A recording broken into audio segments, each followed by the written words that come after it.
বন্ধুরা, আমার ছেলে আমাদের একটা গিফট করেছে আমাকে, আমার হাজবেন্ডকে।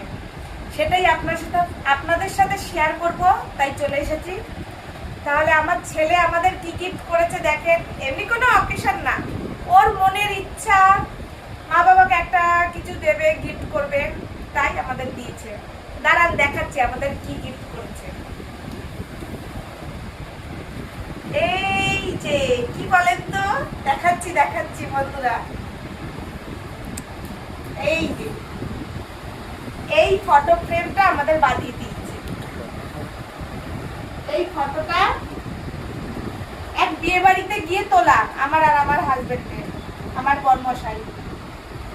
এই এক বিয়ে বাড়িতে গিয়ে তোলা আমার বর, আমার ছেলেটা আমাদের বানিয়ে দিল। আনবক্সিং করে দিয়েছে আমার ছেলে আমি আসার আগেই, দেখেছে ঘরে এসে খুলে। যাই হোক, কেমন হয়েছে বন্ধুরা, কেমন হয়েছে আমাদের ছবিটা অবশ্যই কমেন্ট করে জানাবেন। অবশ্যই কমেন্ট করবেন আমাদের ছবিটা কেমন এসেছে, কেমন হয়েছে। তাহলে ঠিক আছে বন্ধুরা, শুভ দুপুর, ভালো থাকবেন, টাটা।